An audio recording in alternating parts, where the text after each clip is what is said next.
بسم اللہ الرحمن الرحیم۔ رشتوں کے حوالے سے کافی پریشانی کا سامنا کرنا پڑتا ہے۔ پہلے تو رشتے آنے لگتے ہیں مسلسل، لیکن پھر اچانک سے آنا بند ہو جاتے ہیں۔ بسا اوقات ایسا ہوتا ہے کہ رشتے والے آتے ہیں لیکن بات نہیں بنتی۔ تو ایک عمل بتا رہا ہوں، اس عمل کو کیا جائے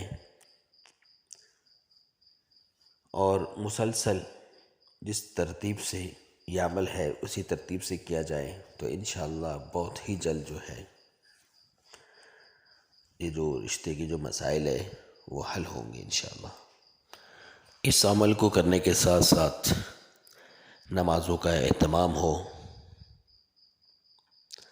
اور پاکیزگی کا خیال رکھیں، ہر وقت باوضو رہنے کی کوشش کریں اور ایک بہترین قسم کا عطر استعمال کریں۔ جو خواتین ہیں وہ وقفے کے ایام میں اس عمل کو نہ کریں، اور خواتین جو ہیں ایک اپنے لیے لباس متعین کر لے، کپڑا متعین کر لے پہننے کے لیے، اس میں خوشبو لگائیں۔ وہ اس کپڑے کو باہر لے کے نہیں جانا، خوشبو لگائیں اور گھر میں اس عمل کو کریں، اور پھر جو ہے عمل کرنے کے بعد اس کپڑے کو گھر میں ہی رکھیں، باہر پہن کے نہیں جانا ہے۔ بسم اللہ الرحمن الرحیم۔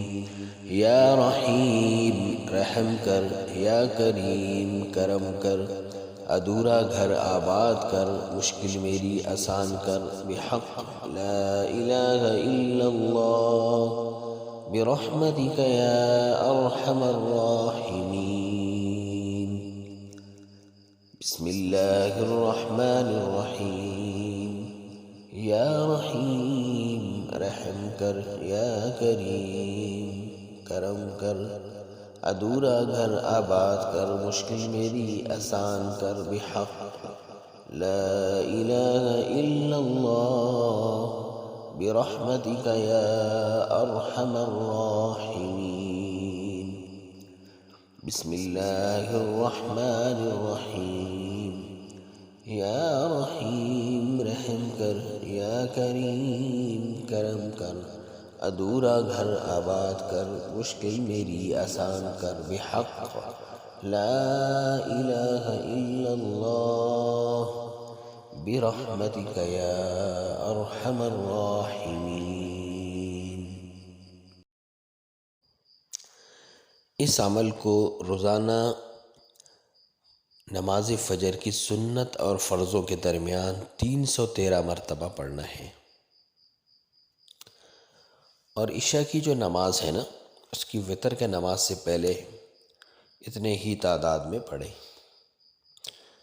ایک فجر کی نماز کی سنت اور فرضوں کے درمیان، جیسے آپ سنت پڑھیں گے، فرضوں کے انتظار میں ہیں، مرد ہے تو وہ کوشش کریں کہ مسجد میں اس عمل کو کریں، جو خواتین ہیں وہ گھر میں کریں۔ اس بات کا خیال رکھیں کہ ایسا نہ کریں کہ اس عمل کی وجہ سے آپ کی فجر کی نماز قضا ہو جائے اور وقت نکل جائے۔